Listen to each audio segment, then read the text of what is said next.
2024 লোকসভা ভোটের দামামা বেজে গেছে এবং ভোট শুরুও হয়ে গেছে। কোনো রাজনৈতিক দল কেউ কাউকে 1 ইঞ্চি রাজনৈতিক জমি ছাড়তে চাইছে না। একদিকে যা গরম, আর এই গরমের মধ্যেই সব রাজনৈতিক দল প্রচারে ব্যস্ত। গতকাল শ্রীরামপুর লোকসভা ভোটে তৃণমূল কংগ্রেস প্রার্থী কল্যাণ ব্যানার্জি উত্তরপাড়ার নবগ্রামে প্রচার করতে যান হুটখোলা গাড়ি করে। সাথে ছিলেন উত্তরপাড়ার বিধায়ক কাঞ্চন মল্লিক। কাঞ্চন মল্লিককে গাড়িতে দেখে পছন্দ করেননি কল্যাণ ব্যানার্জি এবং উত্তরপাড়ার বিধায়ক কাঞ্চন মল্লিক গাড়ি থেকে নেমে যায়। কল্যাণ ব্যানার্জি বলেন ওনার কাছে আগে জনগণ, তারপর সব। তিনি এও বলেন কাঞ্চন মল্লিক কোথাও প্রচার করছে না সেইভাবে, আর শুধু লোকসভা ভোটের প্রার্থীর প্রচারে থাকবে এটা ঠিক না। প্রচার সব জায়গায় সমানভাবে করা উচিত। এই ঘটনা নিয়ে শ্রীরামপুর লোকসভা ভোটের তৃণমূল কংগ্রেস প্রার্থী কল্যাণ ব্যানার্জি এবং শ্রীরামপুর লোকসভা ভোটের বিজেপি প্রার্থী কবির শঙ্কর বোস কি বললেন আসুন শুনে নেওয়া যাক। উত্তরপাড়া থেকে পাপ্পু মুখার্জির রিপোর্ট, জেবিপি নিউজ, জগৎ বল্লভপুর। এতগুলো লোক যাবে তোমার বাড়িতে যাবার বাইরে সদস্য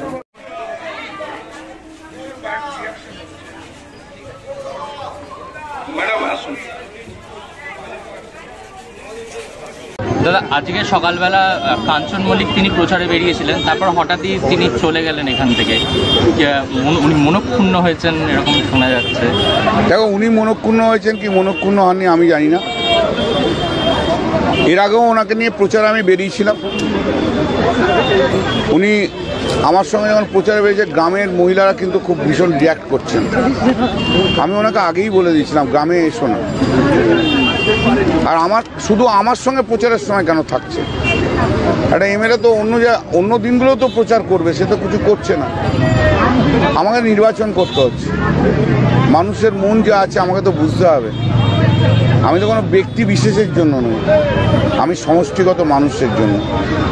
আমি কোনো সমষ্টিগত মানুষকে কষ্ট দিতে পারবো না, কোনো ব্যক্তি বিশেষের তাদের আনন্দ বা সুখের জন্য। মাধ্যমে জানতে পারলাম, সংবাদ মিডিয়ার মাধ্যমে, যে আজকে তৃণমূল কংগ্রেসের প্রার্থী কল্যাণ বন্দ্যোপাধ্যায় উনি উত্তরপাড়া নবগ্রামে প্রচারের সময় ওখানকার যিনি বিধায়ক আছেন কাঞ্চন মল্লিক, ওনাকে নিজের প্রচার গাড়ি থেকে উনি নামিয়ে দেন।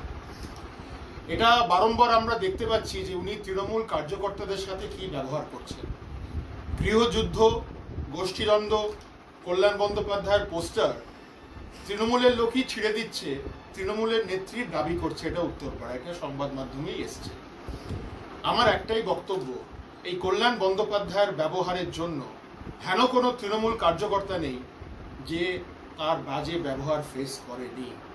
আজকে কাঞ্চন মল্লিক একজন নির্বাচিত বিধায়ক, ওনাকে গাড়ি থেকে উনি নামিয়ে দিলেন, এটা সংবাদ মাধ্যমের সূত্রে আমি শুনতে পাচ্ছি।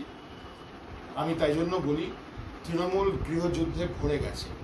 মানুষের কাছে আহ্বান করব, যে দলের নেতা নিজের কার্যকর্তাদেরই সম্মান করে না, সে আপনাদের কি সম্মান করবে? সে আপনাদের আবেগকে কি সম্মান করবে?